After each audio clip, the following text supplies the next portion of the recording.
ਜਿਹੜਾ ਕੈਲੀਫੋਰਨੀਆ ਦਾ ਡੀਐਮਵੀ ਆ ਉਹਨਾਂ ਨੇ ਜਿਹੜੇ certain non domicile driver licence ਆ ਉਹਨਾਂ ਨੂੰ ਰੱਦ ਕਰ ਦਿੱਤਾ ਹੈ, ਕੈਂਸਲ ਜਿਹੜਾ ਉਹ ਕਰ ਦਿੱਤਾ ਆ।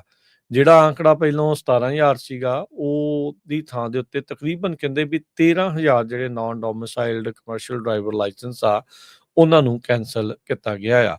ਕੈਲੀਫੋਰਨੀਆ ਦੇ ਡੀਐਮਵੀ ਨੇ ਆਪਣੀ ਜਿਹੜੀ ਵੈਬਸਾਈਟ ਦੇ ਉੱਤੇ ਜਿਹੜਾ ਇੱਕ ਪ੍ਰੈਸ ਰਿਲੀਜ਼ ਪਾਈ ਆ ਉਹਦੇ ਵਿੱਚ ਉਹਨਾਂ ਨੇ ਸਿੱਧਾ ਇਹ ਸਾਰਾ ਦੋਸ਼ ਫੈਡਰਲ ਸਰਕਾਰ ਦੇ ਉੱਤੇ ਜਿਹੜਾ ਉਹ ਮੜ ਦਿੱਤਾ। ਉਹਨਾਂ ਨੇ ਕਿਹਾ ਵੀ ਫੈਡਰਲ ਸਰਕਾਰ ਦੀ ਰਿਕੁਆਇਰਮੈਂਟ ਦੇ ਕਰਕੇ ਉਹਦੇ ਕਰਕੇ ਅਸੀਂ ਜਿਹੜੇ ਇਹ ਨਾਨ ਡੋਮਿਸਾਈਲਡ ਕਮਰਸ਼ੀਅਲ ਡਰਾਈਵਿੰਗ ਲਾਇਸੈਂਸ ਆ ਉਹਨਾਂ ਨੂੰ ਕੈਂਸਲ ਕੀਤਾ ਸੀਗਾ। ਇੱਕ ਦਿਨ ਪਹਿਲਾਂ ਇਹਨਾਂ ਨੇ 5 ਤਰੀਕ ਨੂੰ ਇੱਕ ਨੰਬਰ ਦਿੱਤਾ ਸੀਗਾ ਵੀ ਉੱਤੇ ਕਾਲ ਕਰੋ ਜੇ ਤੁਹਾਨੂੰ ਲੱਗਦਾ ਵੀ ਤੁਹਾਨੂੰ ਐਰਰ ਦੇ ਵਿੱਚ ਇਹ ਨੋਟਿਸ ਆਇਆ ਆ ਤੇ ਅਸੀਂ ਇਹਨੂੰ ਦਰੁਸਤ ਕਰਕੇ ਜਿਹੜਾ ਉਹ ਠੀਕ ਕਰਾਂਗੇ। ਨਾਨ ਡੋਮਿਸਾਈਲਡ ਇੰਡੀਵਿਜੂਅਲ ਉਹ ਹੁੰਦੇ ਆ ਜਿਨ੍ਹਾਂ ਦੇ ਕੋਲ ਸਿਟੀਜ਼ਨਸ਼ਿਪ ਜਾਂ ਲਾਫੁਲ ਪਰਮਾਨੈਂਟ ਰੈਜ਼ੀਡੈਂਸ ਸਟੇਟਸ ਜਿਹੜਾ ਆ ਉਹ ਨਹੀਂ ਹੁੰਦਾ, ਜਾਂ certain kind of visas refugee ਜਾਂ ਅਸਾਈਲੀ ਜਿਹੜੇ ਆ ਜਿਹੜੇ ਉਹ ਅਜੇ ਨਹੀਂ ਹੁੰਦੇ ਇਸ ਤਰੀਕੇ ਦੇ ਨਾਲ। ਸੋ ਫੈਡਰਲ ਲਾ ਪਰਮਿਟ ਕਰਦਾ ਆ ਵੀ ਇਹ ਸੀਡੀਐਲ ਜਿਹੜਾ ਉਹ ਲੈ ਲੈਣ, ਪਰ ਕਹਿੰਦੇ ਵੀ ਟਰੰਪ ਐਡਮਿਨਿਸਟ੍ਰੇਸ਼ਨ ਦੀਆਂ ਮਿਸਲੀਡਿੰਗ ਸਟੇਟਮੈਂਟਸ ਦੇ ਕਰਕੇ ਇਹਨਾਂ ਇੰਡੀਵਿਜੂਅਲਸ ਨੂੰ ਜਿਹੜੇ ਨਾਨ ਡੋਮਿਸਾਈਲਡ ਸੀਡੀਐਲ ਇਸ਼ੂ ਕੀਤੇ ਗਏ ਸੀਗੇ ਡੀਐਮਵੀ ਦੇ ਵੱਲੋਂ, ਕਿਉਂਕਿ ਉਹਨਾਂ ਨੂੰ ਵਰਕ ਆਥੋਰਾਈਜੇਸ਼ਨ ਜਿਹੜੀ ਫੈਡਰਲ ਸਰਕਾਰ ਨੇ ਆਪ ਦਿੱਤੀ ਸੀਗੀ ਵੀ ਲੀਗਲੀ ਉਹ ਇੱਥੇ ਅਮਰੀਕਾ 'ਚ ਰਹਿ ਸਕਦੇ ਆ ਤੇ ਕੰਮ ਕਰ ਸਕਦੇ ਆ, ਉਸ ਦੇ ਆਧਾਰ ਦੇ ਉੱਤੇ ਅਸੀਂ ਜਿਹੜੇ ਇਹਨਾਂ ਨੂੰ ਨਾਨ ਡੋਮਿਸਾਈਲ ਸੀਡੀਐਲ ਦਿੱਤੇ ਸੀਗੇ। ਹੁਣ ਉਸੇ ਹੀ ਗੱਲ ਦੇ ਉੱਤੇ ਆਪ ਜਿਹੜੀ ਫੈਡਰਲ ਸਰਕਾਰ ਕਹਿੰਦੇ ਵੀ ਪੁੱਠੀ ਪੈ ਕੇ ਇਹਨਾਂ ਦੇ ਹੁਣ ਕੈਂਸਲ ਜਿਹੜੇ ਉਹ ਕਰਵਾਏ ਆ। ਸੋ ਖਾਸਾ ਜਿਹੜਾ ਹਰਜੋਤ ਸਿੰਘ ਜੀ ਇਸ ਮਾਮਲੇ ਦੇ ਵਿੱਚ ਲੋਕਾਂ ਦੇ ਲਈ ਝਟਕਾ ਜਿਹੜਾ ਉਹ ਲੱਗਾ ਹੈਗਾ ਆ। ਐਮਰਜੈਂਸੀ ਸਟੇ ਦੇ ਲਈ ਵੀ ਜਿਹੜੀ ਉਹ ਕੋਸ਼ਿਸ਼ ਕੀਤੀ ਜਿਹੜੀ ਉਹ ਗਈ ਸੀਗੀ ਵੀ ਅਸੀਂ ਕਰੈਕਟ ਕਰ ਦਿੰਦੇ ਹਾਂ ਸੀਡੀਐਲਸ ਦੇ ਜਿਨ੍ਹਾਂ ਦੀਆਂ ਖਾਸ ਕਰਕੇ ਡੇਟਸ ਦੀ ਮਿਸਮੈਚ ਸੀਗੀ, ਪਰ ਉਹਨੂੰ ਵੀ ਕਹਿੰਦੇ ਵੀ ਬਲੌਕ ਇਹਨਾਂ ਦੀ ਆਪਣੀ ਜਿਹੜੀ ਇਹ ਪ੍ਰੈਸ ਰਿਲੀਜ਼ ਆ ਉਹ ਕਹਿੰਦੇ ਵੀ ਐਫਐਮਸੀਐਸਏ ਦੇ ਦੁਆਰਾ ਸਰਕਾਰ ਦੇ ਦੁਆਰਾ ਜਿਹੜਾ ਉਹ ਕਰ ਲਿਆ ਗਿਆ ਆ। ਉਹਨਾਂ ਨੇ ਇੱਕ ਹਦਾਇਤ ਦਿੱਤੀ ਆ ਵੀ ਕਹਿੰਦੇ ਡੀਐਮਵੀ ਜਾਣ ਤੋਂ ਪਹਿਲਾਂ ਆਨਲਾਈਨ ਜਿਹੜਾ ਉਹ ਚੈੱਕ ਜਿਹੜਾ ਕਰ ਲਓ ਆਨਲਾਈਨ ਸਰਵਿਸਿਜ਼। ਆਈ ਥਿੰਕ ਕੋਈ ਐਮਵੀਆਰ ਰਿਪੋਰਟ ਹੁੰਦੀ ਆ, ਕਹਿੰਦੇ ਵੀ ਉਹ ਪਾ ਕੇ ਸਾਰੇ ਜਾਣੇ ਜਿਨ੍ਹਾਂ ਦੇ ਹੈਗੇ ਆ ਨਹੀਂ ਹੈਗੇ ਆ ਸਾਰੇ ਜਾਣੇ ਕਹਿੰਦੇ ਵੀ ਇੱਕ ਐਮਵੀਆਰ ਰਿਪੋਰਟ ਜਿਹੜੀ ਉਹ ਕਰਕੇ ਮੇਕ ਸ਼ੋਰ ਕਰ ਲਓ ਵੀ ਤੁਹਾਡੇ ਜਿਹੜੇ ਲਾਇਸੈਂਸ ਆ ਉਹ ਜਿਹੜੇ ਚੱਲ ਰਹੇ ਆ ਜਾਂ ਨਹੀਂ ਆ।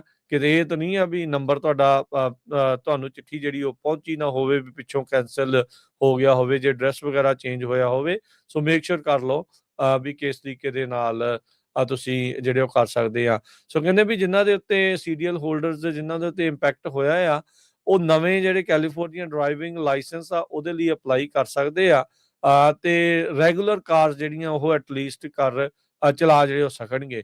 ਤੇ ਉਹਨਾਂ ਨੂੰ ਇਹਨਾਂ ਨੇ ਹਦਾਇਤਾਂ ਦਿੱਤੀਆਂ ਆ ਵੀ ਜਿਹਨੇ ਵੀ ਲੋਕ ਇੰਪੈਕਟ ਹੋਏ ਆ ਇਸ ਕੈਂਸਲੇਸ਼ਨ ਦੇ ਨਾਲ ਉਹ 9163065153 916-306-5153 ਨੰਬਰ ਦੇ ਉੱਤੇ ਕਾਲ ਕਰਕੇ ਜਿਹੜੇ ਆ ਉਹ ਅਪਾਇੰਟਮੈਂਟ ਬਣਾ ਕੇ ਫੋਟੋ ਜਿਹੜੀ ਉਹ ਖਿਚਾਓ, ਵਿਜ਼ਨ ਟੈਸਟ ਜਿਹੜਾ ਉਹ ਕਰੋ ਤਾਂ ਜੋ ਫਿਰ ਤੁਹਾਨੂੰ ਰੈਗੂਲਰ ਜਿਹੜਾ ਗੱਡੀ ਦਾ ਲਾਇਸੈਂਸ ਆ ਉਹ ਮਿਲ ਸਕੇ। ਡਾਕੂਮੈਂਟਸ ਕਿਹੜੇ ਚਾਹੀਦੇ ਆ ਉਹ ਤੁਸੀਂ ਡੀਐਮਵੀ ਦੀ ਵੈਬਸਾਈਟ ਦੇ ਉੱਤੋਂ ਚੈੱਕ ਕਰ ਸਕਦੇ ਆ ਵੀ ਕੀ ਤੁਸੀਂ ਉਸ ਦੇ ਅੰਡਰ ਆਉਂਦੇ ਆ ਜਾਂ ਨਹੀਂ। ਪਰ ਇਹ ਆ ਵੀ ਤਕਰੀਬਨ 13,000 ਜਿਹੜੇ ਕੈਲੀਫੋਰਨੀਆ ਨੇ ਜਿਹੜੇ ਡੀਐਮਵੀ ਨੇ ਜਿਹੜੇ ਨਾਨ ਡੋਮਿਸਾਈਲਡ ਡਰਾਈਵਰ ਲਾਇਸੈਂਸ ਆ ਉਹਨਾਂ ਨੂੰ ਕੈਂਸਲ ਕਰ ਦਿੱਤਾ। ਬਹੁਤਾਤ ਦੇ ਵਿੱਚ ਇਸ ਦੇ ਵਿੱਚ ਆਪਣੀ ਕਮਿਊਨਿਟੀ ਦੇ ਲੋਕਾਂ ਦੇ ਉੱਤੇ ਖਾਸਾ ਜਿਹੜਾ ਉਹਨਾਂ ਨੂੰ ਇਸ ਦਾ ਕਹਿ ਲਓ ਵੀ ਨੁਕਸਾਨ ਜਿਹੜਾ ਉਹ ਝੱਲਣਾ ਪਿਆ ਆ। ਸੋ ਅਸਰ ਬਹੁਤ ਹੋਣਾ। ਬਹੁਤ ਸਾਰੇ ਜਿਹੜੇ ਇਸ ਤਰੀਕੇ ਦੇ ਨਾਲ ਇਸ ਕਿੱਤੇ 'ਚ ਸੀਗੇ ਘਰ ਵੀ ਲਏ ਸੀ, ਗੱਡੀਆਂ ਵੀ ਹੋਣਗੀਆਂ, ਰਹਿੰਦੇ ਵੀ ਸੀਗੇ, ਹੋਰ ਕਈ ਤਰੀਕੇ ਦੇ ਜਿਹੜੀਆਂ ਚੀਜ਼ਾਂ ਨਾਲ ਉਹਨਾਂ ਦੇ ਨਾਲ ਇਕੋਨਮੀ ਦੇ ਵਿੱਚ ਉਹ ਆਪਣਾ ਯੋਗਦਾਨ ਪਾਉਂਦੇ ਸੀ। ਸੋ ਜੇ ਹੁਣ ਘਰੇ ਬਿਠਾ ਦਿੱਤੇ ਗਏ ਆ, ਕੰਮ ਹੈ ਨਹੀਂ ਆ, ਕੰਮ ਨਹੀਂ ਹੋਊਗਾ, ਨਾ ਉਹ ਕੁਛ ਗੱਡੀ ਚਲਾ ਸਕਣਗੇ ਨਾ ਦੂਜਾ ਕਰ ਸਕਣਗੇ, ਤਾਂ ਫਿਰ ਤਾਂ ਕਾਫੀ ਜ਼ਿਆਦਾ ਜਿਹੜਾ ਉਹਨਾਂ ਦੇ ਲਈ ਇੱਕ ਮੁਸ਼ਕਿਲ ਦਾ ਵਕਤ ਜਿਹੜਾ ਉਹ ਆਇਆ ਪਿਆ ਹੈਗਾ।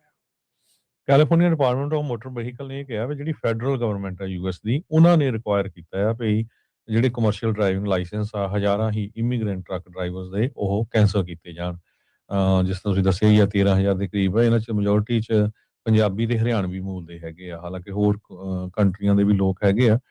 ਕਈ ਆਰਗੇਨਾਈਜੇਸ਼ਨਸ ਨੇ ਇਹ ਕੇਸ ਫਾਈਟ ਕਰਨ ਦੀ ਕੋਸ਼ਿਸ਼ ਕੀਤੀ ਪਰ ਇਹਦਾ ਜਿਹੜਾ ਰਿਜ਼ਲਟ ਆ ਉਹ ਕੁਛ ਵੀ ਨਹੀਂ ਨਿਕਲਿਆ ਹੈਗਾ ਆ। ਸੋ ਫੈਡਰਲ ਆਫੀਸ਼ੀਅਲਸ ਨੇ ਵਾਰਨਿੰਗ ਦਿੱਤੀ ਸੀ ਕੈਲੀਫੋਰਨੀਆ ਨੂੰ ਕਿ ਤੁਹਾਡਾ ਜਿਹੜਾ ਮਿਲੀਅਨਸ ਆਫ ਡਾਲਰ ਲੂਜ਼ ਹੋ ਜਾਊਗਾ ਹਾਈਵੇ ਫੰਡਿੰਗ ਦੇ ਲਈ ਜੇ ਤੁਸੀਂ ਇਹਨਾਂ ਲੋਕਾਂ ਦੇ ਲਾਇਸੈਂਸ ਰਿਵੋਕ ਨਾ ਕੀਤੇ।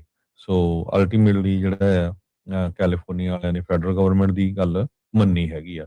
ਸੋ ਜਿਸ ਤਰ੍ਹਾਂ ਰਾਜਕਨਵੀਰ ਸਿੰਘ ਉਹਨਾਂ ਨੇ ਕਿਹਾ ਹੈਗਾ ਵੀ ਜਿੰਨੇ ਵੀ ਜਿਹੜੇ ਸਾਡੇ ਸਰੋਤੇ ਸੁਣਦੇ ਆ, ਜੇ ਤੁਹਾਨੂੰ ਚਿੱਠੀ ਨਹੀਂ ਆਈ ਕਿਸੇ ਤਰ੍ਹਾਂ ਦੀ ਵੀ ਤੁਹਾਨੂੰ ਸ਼ੱਕ ਆ, ਤੇ ਤੁਸੀਂ ਕੈਲੀਫੋਰਨੀਆ ਦੇ ਡੀਐਮਵੀ ਦੇ ਵੈਬਸਾਈਟ ਤੇ ਜਾ ਕੇ ਆਪਣਾ ਜਿਹੜਾ ਮੇਰੇ ਖਿਆਲ ਨਾਲ $7 ਲੈਂਦੇ ਸ਼ਾਇਦ, ਉਹ ਆਪਣਾ ਡੀਐਮਵੀ ਰੈਕਡ ਚੈੱਕ ਕਰ ਸਕਦੇ ਆ। ਉੱਥੇ ਤੁਹਾਨੂੰ ਪਤਾ ਲੱਗ ਜਾਣਾ ਆ ਵੀ ਤੁਹਾਡਾ ਰੈਕਡ ਜਿਹੜਾ ਲਾਇਸੈਂਸ ਵੈਲਿਡ ਆ ਜਾਂ ਨਹੀਂ। ਕੈਂਸਲ ਤਾਂ ਨਹੀਂ ਹੋਇਆ ਯਾ ਜੀ। ਸੋ ਬਾਕੀ ਜਿਨ੍ਹਾਂ ਦੇ ਕੈਂਸਲ ਹੋਏ ਆ ਉਹ ਅਪਾਇੰਟਮੈਂਟ ਬਣਾ ਕੇ ਕਹਿੰਦੇ ਵੀ ਐਟਲੀਸਟ ਦੂਜੇ ਆਪਣੇ ਲਾਇਸੈਂਸ ਜਿਹੜਾ ਗੱਡੀ ਚਲਾਉਣ ਵਾਲਾ ਆ ਉਹ ਤੁਸੀਂ ਲੈ ਸਕਦੇ ਆ, ਬਸ਼ਰਤੇ ਜਿਹੜੀਆਂ ਰਿਕੁਆਇਰਡ ਡਾਕੂਮੈਂਟਸ ਆ ਉਹਨਾਂ ਨੂੰ ਤੁਸੀਂ ਪੂਰੇ ਕਰਦੇ ਹੋ। ਉਹ ਤੁਹਾਨੂੰ ਡੀਐਮਵੀ ਦੀ ਵੈਬਸਾਈਟ ਦੇ ਉੱਤੇ ਜਿਹੜਾ ਉਹ ਨਜ਼ਰ ਜਿਹੜਾ ਉਹ ਆ ਜਾਊਗਾ, ਉਹਨੂੰ ਤੁਸੀਂ ਉੱਥੇ ਚੈੱਕ ਕਰ ਸਕਦੇ ਹੈਗੇ ਆ।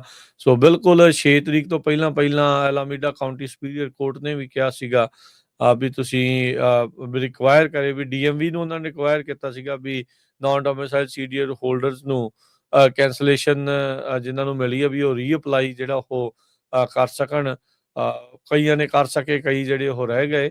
ਸੋ ਸਿਚੁਏਸ਼ਨ ਜਿਹੜੀ ਉਹ ਇਸ ਟਾਈਮ ਇਹ ਹੋ ਚੁੱਕੀ ਆ ਵੀ 13,000 ਤਕਰੀਬਨ ਨਾਨ ਡੋਮਿਸਾਈਲ ਸੀਡੀਐਲਸ ਦੇ ਜਿਹੜੇ ਲਾਇਸੈਂਸ ਆ ਉਹ ਕੈਂਸਲ ਹੀ ਜਿਹੜੇ ਉਹ ਕਰ ਦਿੱਤੇ ਗਏ ਹੈਗੇ।